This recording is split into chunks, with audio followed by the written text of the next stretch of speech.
What up, YouTube? Welcome to another Green Dragon Gaming Club battle report. Without us, they never feel like winners. Without them, we couldn't look so good. This is another Pretty Boy Bat Rep, and this is going to be Game 3 of Battlecry GT. For those of you following, I got a big win round 1. Round 2, up at the top table, I got a very small loss. I got 9 points in that round, so I'm back down to probably like table 4 or 5 at this point. And ironically enough, in Game 3, I am matched up against Ben Nelson. And for those of you who might remember, Ben Nelson is actually the guy that is loaning me his Giants, and just through ease of use, he's also lending me a bunch of his own army, so it's kind of funny. I'm going to be playing against him with his own models. Ben's a really cool guy, a lot of fun to play against if you've never gotten the chance to. And we were actually hanging out. We had dinner the night before, and yeah, so it should be a nice, fun game. This is my list. Feel free to pause it, take a look at it. And Ben, for this tournament, is rocking his Dread Elves, and I was very afraid of his list going in. I have to say, I really liked his Dread Elf list. It was a very well-balanced list. And on paper, I just felt like it was going to be a really tough matchup for me. Mostly because his elite units are so good in combat, and they're hitting before me. And then on top of that, he has a lot of shooting, and he's got access to divination magic. So we'll see how it goes, but I'm going to have to play smart. I'm going to have to pull out some tricks. This is the one side of the board. We are playing Capture the Flags, which favors me a little bit because he has four or five scoring units. I only have 3, so that's kind of nice. And it is a counter thrust deployment type. So on the left here, you can see at the bottom, I got my scrap wagon. I got a giant hanging out in the woods. I have my spiders scouting and vanguarding out front in that line. Two spiders are glued together, so that's just why there's a gap there. Across from them, he's got a unit of Dark Raiders, the crossbows. He's got a couple bolt throwers on that hill, Raptor Chariot. Then he's got a big unit of Tower Guard with his... is anybody in there? Not sure if anybody's in there right now. Maybe his... No, I think it's just the Tower Guard. He's got a big unit of Tower Guard with the banner of the Gardecos. Center, he has his own unit of Dark Raiders kind of vanguarding out there. Conga lining in front of a big block of spears with an altar. Then he's got a unit of repeater auxiliaries, and in that unit is where his general is. That's his mage. She is the essence of a free mind, so he can go either alchemy or divination. And obviously against me, he went divination. Then a big unit of executioners, which is scary, and they have the banner of blood, so they get an extra attack each on the charge, which is pretty wild. Another unit of Dark Raiders, and another Raptor Chariot to protect his flank. And you can see I have my spiders out there. And then here's the rest of my deployment. I pretty much overload this one side. I got my Iron Orcs on the hill. I've got, with my general, I got a Giant on the hill as well, taking advantage of the rerolls for charge distances. My Goblins, my Goblin bunker behind, my big unit of Ferals. And then on the other side of the building, I have my other Giant, Pac-Man, and the Wyvern Lord. So, for those of you that know the counter thrust deployment, you have to do 6 drops before you can drop everything. So we went back and forth doing the whole chaff thing. And then, because I had chosen sides, Ben had chosen to start deploying first. I figured he was going to drop everything for first. He dropped everything down after the 6 dropped, but then he actually gave me the first turn, which was kind of interesting. So because he dropped everything, I deployed to split his army in half, because I think his units are just point for point better than mine, certainly in close combat and at ranged. So I only want to take on half his army at a time, slow down the other side, and kind of pick on him. The other reason I put so many things over here is like my Wyvern and Pac-Man are so far away from his bolt throwers that are on the hill that they're actually out of range, so they can kind of fly along this board edge without fearing getting, shot down. So that's nice as well, and they're far away from his Divination Mage. I think he was giving me first turn because he wanted me to kind of maneuver into his shooting range, and then he could exploit my movement phase. I'm guessing, I'm not sure. But anyway. So here's turn 1. I move my spiders up a bit, just taunting him to charge. The scrap wagon moves up a little bit to support. The giant moves up a bit. I'm not really trying to do too much damage on this side. I just want to slow him down. And if he moves up, then I can threaten his flanks with that giant and the scrap wagon. Because I really just want my right side to crash and go down his flank. Let's see. Oh, I'm sorry. This is still Vanguards. I haven't moved anything yet, so he moves up there. Okay, my apologies. Now it's my turn. So you can see I'm really advancing. I am able to chaff up both of his chaff pieces with my spiders. If he wants to charge, that's fine. Then he's going to have to take a bunch of march tests. The scrap wagon moves up as fast as possible to either hunt down his chaff or his artillery. And the giant's up there just in case, just to keep him honest. If his bolt thrower, or not his bolt thrower, if his raptor chariot charges the chaff, then my giant can countercharge possibly. So, playing around there. Over here, again, I just kind of shove my chaff in front of his. If he wants to charge into those spiders, he has to take DTs, and then, I've got 8 guys to his 5. And I'm in a forest, so I think I'll do okay there. I've got poison, stuff like that. I advance kind of cautiously. I keep my Iron Orcs, the majority of them on the hill, so I can still get the reroll charges, but I'm moving my giant up aggressively to threaten his bunker with his wizard. And the ferals march up, and then you can see on the right flank, I fly up as fast as possible with the giant kind of in tow. Now, obviously I don't care if the raptor chariot goes into the giant, but I took a little bit of a risk and put the Wyvern Lord in front of the raptor chariot outside of the charge arc of the executioners. If he charges the raptor chariot in, he'll get the impact hits, but then I can pop the potion of speed and probably kill the raptor chariot before his raptors and the riders get to attack with their lances. So I might take a wound or two, but I think I'll kill it, and then I'm kind of free to do whatever I want on that side. So we'll see how that works. In Magic, I get Deceptive Glamour on the Dark Raiders, so lowering their offensive and defense skill by 2 and their agility by 2. Just in case he wants to try to take out those chaff with his own chaff. Just kind of hedging the odds in my favor that that'll be wasted points for him. And then I do a magical move with this giant. Do a Raven's Wing, and where does he end up? He ends up over here.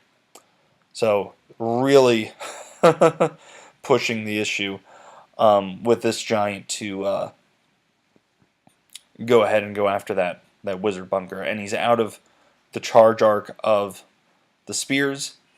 Yeah, so that's all good. And it's Dread Elf's turn 1. He takes the bait. He charges the Raptor Chariot into the Wyvern Lord. He doesn't do charges elsewhere. I think at this point he keeps just doing the 6-up ward save blessing on his units. Because he's not planning on charging yet or getting into combat. His Dark Raiders just kind of maneuver around, I guess, to just shoot at my chaff and to chaff up my block of ferals. On this side, he realizes his forces have to converge, so he starts marching his infantry closer to the center. That water terrain feature, which is smack dab in the middle of the board, is kind of interesting because the way it affects infantry now comes into play big time. His Raptor Chariot charges downhill, though, to take out the chaff. His other Dark Raiders move over to shoot at the Scrap Wagon, and I'm sure the Bolt Throwers probably will have to help it out, get rid of that. And the other Dark Raiders come over just to kind of harass and march block me. In Magic, he gets Crippling Fatigue, so he rerolls to Wound against my one giant. Which is really bad. I think it's he gets it with the ranged attacks. And then I couldn't stop it. I tried to, but he gets an unerring strike off, so now he's rerolling to wound with it. And yeah, he kills the giant that was immediately threatening his bunker. Not good. Even in the woods, this giant takes a couple wounds from shooting, takes a couple more. No bueno. But over here, things go my way. He does his impact hits. He doesn't roll really well with the impact hits, and I shrug off all the couple wounds he manages to do. And then I pop the potion, I swing back, and I crush it. So that's nice. That's 190 points. And I didn't take any wounds for my trouble, and now I'm free to move around and do what I need to do. And I'm facing the flank of that executioner unit, so that's a good thing there. Over here, he crushes the chaff, and then he decided to go for the long overrun, and he just rolled really high, and he made it. And he didn't even have to go in the woods because he clipped me here, so that is not good, because I have 3 health points left, but I think he'll do enough to kill me before I get to swing, so that's unfortunate. You can see the scrap wagon's taken a couple of wounds, but he didn't kill it, which is good. Because now on my turn, I bring it into the flank. If nothing else, I should be able to take out this chariot, even if he kills the giant, I'm hoping. And over here, I say screw it. I really don't have a lot of ways to deal with those executioners, but charging a giant in the front and a wyvern in the flank and making sure he doesn't have counter charges is not a bad way to start. He'll probably sacrifice his champion, but I don't think he'll kill the giant. I think he'll just do enough to really hurt it, and then I'll get a ton of attacks back with Thunderstomp. His BSB is too far away, so he'll be on a one-time leadership 8 roll if I don't break his steadfast. So I'm still pretty confident about this, and then the Wyvern Lord can hopefully take on the rest after that. We'll see. Feral Orcs are going to clear out the chaff. My spiders move up just to kind of clog things up at the middle. The Iron Orcs move into support. Pac-Man comes over. In Magic, I get Bring the Pain on the Executioners, which is huge. Because now I got rerolls to hit with everybody. And that's about it. Over here, yeah, kind of the expected happens. His chariot crushes my giant, unfortunately, but the scrap wagon does his job and takes out his chariot, so that's okay. And now he has to deal with him. He's got to shoot him or charge him and do something. Over here in combat, he does sacrifice the champion. The champ does 1 wound to me, but I crush him. He does 6 wounds to my giant, which is perfect because he just barely lives, and then does a ton, a ton of damage to that unit, and misses breaking their steadfast by 1 guy. So he is steadfast. He's not. His general's nearby, so it's a one-time leadership 8 because of fear, and he passes. So couldn't quite get him that time, but that's a damn good start. Ferals crush the chaff, turn to face, and now this is the Dread Elf's turn. I must have missed some pictures here. I'm not sure why I'm jumping to Magic, but in any case, he's just trying to clear this chaff, and he's not quite able to do it. There's 1 spider still left, and I passed my panic test, thankfully. In shooting, yeah, his bolt throws take out the scrap wagon. Nothing I could do there.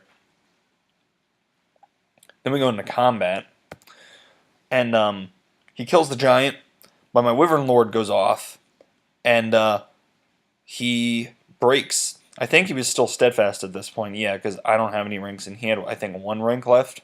He breaks, but even with Swift Stride, I fail to catch him.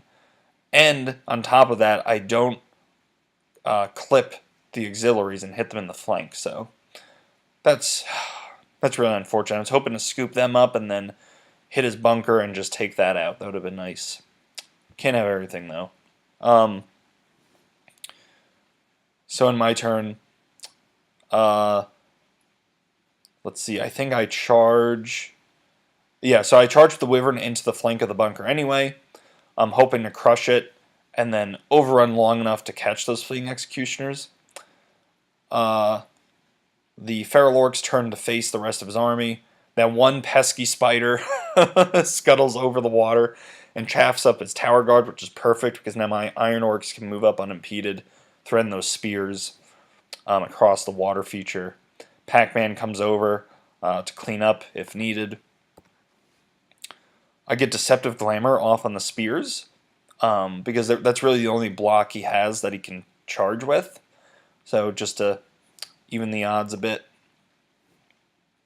That's a terrible picture of spells, but I get off some spell on my Iron Orcs. I'm not sure what it would be.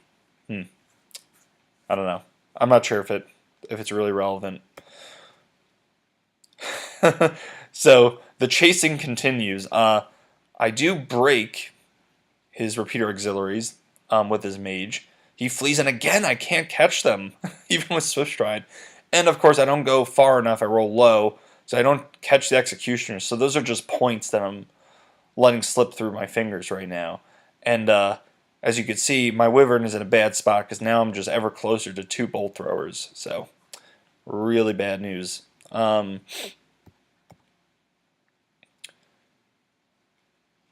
Dread Elf's turn, his Tower Guard charged the chaff. He's now using his remaining chaff to get in front of my Feral Orcs. And I think that's about it. We're in a Mexican standoff with his spears. He rallies with his repeater auxiliaries, but not his executioners. So his executioners keep fleeing. But because he rallies with the auxiliaries, he now has a magic phase. And he does, I think, like a boosted Fate's Judgment or something like that. And luckily for me, he does not roll well. And he only does 2 wounds, so I'm still alive, barely. And that is that. I think he tries to shoot at me too, and he just can't put off that last health point, so I get a little bit of a break there. And then in my turn, of course, the Ferals are going to kill that chaff unit. My Feral Orc Warlord on the Wyvern on the Green Dragon is going to charge in and finish the job against a stupid mage. Pac-Man moves over, and yeah, we're just trying to encircle at this point. So I crushed the unit of auxiliaries. I don't do enough to kill the mage, and he rolls Snake Eyes for his break test. So his stupid mage is there holding up my Wyvern Lord and is still alive. Ah, unbelievable. And let's see. Alright, so this is his turn. I'm not sure what's going on. I guess he tried... Yeah, he tried to charge the Feral Orcs and failed. And I think he loses a couple guys to DTs in the water. But then in the magic phase, he gets scrying off on the spears, which is not good. So it's distracting, which is no bueno. And then they get minimized roll for break tests. He starts shooting. Luckily, the Wyvern Lord's in combat, so he can't shoot him, so that's not terrible. But he takes off a couple health points on Pac-Man, so he's barely alive. We go into combat, and now it's just the mage and the Wyvern Lord. And as you can see, his mage, who has no combat buffs or magic weapons or anything, with her 1 strength 3 attack, kills him. Oh my gosh, I couldn't believe it. We were dying. So that stupid mage is still alive, and you can see his executioners are still running away. Frustrating to say the least. So in my turn, Pac-Man has to finish the job. He charges his mage, and he has no choice. He tries to flee. She flees through the executioners, but Pac-Man catches her because he flies. So Pac-Man, of all people, finally finishes off and kills his general, which is nice, but those executioners are still running around. The Iron Orcs were chaffed up, so I charged the chaff. I don't want to take on the spears with the Feral Orcs, especially with the buffs that he has up, so I kind of just back up into the woods. I then put Bring the Pain up on the Dread Elves, or the Dread Spears, so if he wants to bring them in, then now the odds are heavily in my favor. And then I was on a roll with Magic, so I just do a big Raven's Wing, and I just fly those Feral Orcs right out of line of sight and into the flank of his army, which is beautiful. So now the Spear's only option is going into the Iron Orcs, which I'm perfectly fine with. So this is just him measuring stuff. He goes for the double charge. The Tower Guard are pretty far away. The Tower Guard fail. The Spears make it in. He loses a couple to DTs. But I'm feeling pretty good about this because I have extra rank of fighting. I have my general. I've got rerolls to hit. I think I'll be okay here. His Tower Guard just kind of move into the water. But they are out of line of sight of the Feral Orcs, so they don't have to be too worried. So Executioners continue to run and pop through Pac-Man and lose another of their number to DTs. But no worries, the Bolt Throwers hunt down Pac-Man and finish him off, so now I have nothing over there to catch those points that are just running around on the board. But in good news, the Iron Orcs do what I expected them to. They took some damage, obviously. It looks like I lost about half the unit, but the Iron Orcs, I mean, just so many attacks. My general as well, and rerolling to hit at high strength. He's not getting any saves. I crush a lot of spears, and he breaks. I pursue, and I run him down. And I ran far, as you can tell, so that's really good. Caught them. That's a lot of points. That's the altar. And then now I have nothing that can deal with that Tower Guard unit. I don't want to deal with it. His BSB's in that unit. So they have a bodyguard as well. I'm just marching to get out of their way. I don't want to deal with them. And then over here, my goblins, what do I do here? I think I just back up with them, because again, I don't want his Tower Guard to get there. I think I'm just trying to fly them away. I get off some spell on the Iron Orcs. Oh, I get Raven's Wing off on the Iron Orcs, so I move them up to right there. So I fly them up, which is great because now I at least have something close enough to either go after the Executioners or clean up a couple Bolt Throwers.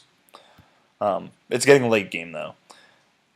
So it's either turn 5 or turn 6 at this point, and his Executioners finally rally, because there's only 4 of them, so he's taking half leadership tests, but they rally. So that's unfortunate. He turns his Tower Guard to face. Yeah, this is turn 5. Bottom of turn 5. So he turns his Tower Guard to face. He doesn't really care about the Ferals. He just kind of turns around on the Iron Orcs, maybe to go for a long bomb charge. And then he shoots the living crap out of my Iron Orcs. I'm down to like my command group and my general. And I was so tempted to clean up those Executioners, but it's too much of a risk. I don't want to feed him the points for the Iron Orcs. And it's my last turn. And I also don't want his Bolt Throwers to clean off the unit. So I play the safer move. I just go charge the one Bolt Thrower. I kill it. I do a terrible overrun. Don't get to the other one. And then nothing else of note happens. The only thing that was kind of funny was, you know, in my last turn, I said magic is kind of useless, so I'll skip it just to keep the game moving, because we were getting close on time. So I'm like, I don't think anything's close enough for it to matter. Like, all I would do is just put the movement attribute on your Tower Guard to slow them down. So we measured it out, and he actually could make a charge into the rear of the Iron Orcs. What's left of them anyway. He would need a 12. And I said, all right, well, roll to see if it matters.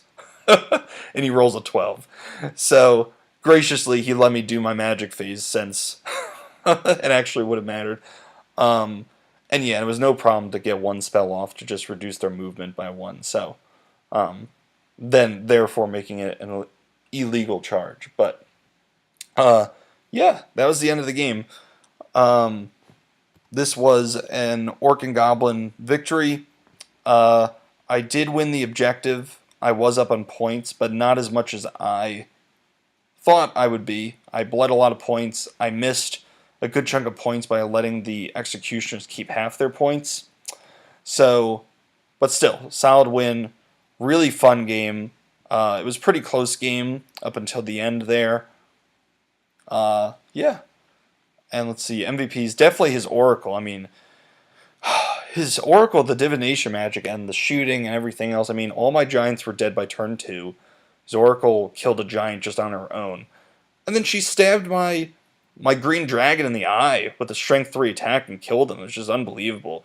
She made a snake eyes break test. Oh my gosh. She was filthy. I hated her. And then for me, I'm giving the MVP to Pac-Man. Just for finally catching her and killing that general. That was a lot of points. So he came through for me there. Otherwise, I mean, the army performed kind of admirably, as I thought it would. So just moving on to the section of what did we learn today? My takeaways from this game. Rush tactics. I mean, this army is so fun to play with, and it plays to me like an Orc and Goblin army. You know, I am not picking fair fights. Again, like in this game, I am putting basically the bulk of my army against one half of his.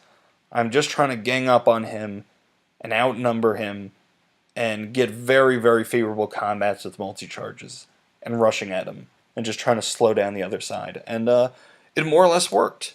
It worked pretty well. The other, I think, factor in this game that really had a big impact was the water feature.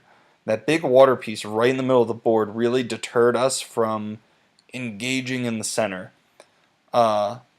Because of just all the DTs you would have to take, and then you don't have ranks, was a big deal. So we were kind of in a Mexican standoff for a while until the end when he really needed to make some charges, and then yeah, the spears ended up going in alone. So yeah, so water I think water features themselves have become more strategic. Whereas before they were completely a no-go zone because you couldn't march through them, and plus of all the other negative benefits. So I kind of like that. That was an interesting part in this game. And that's about it for this one. So we'll be on to round 4 next. Thank you for watching. Hit like, subscribe, do all the YouTube stuff. Leave comments down below. And yeah, have a good one.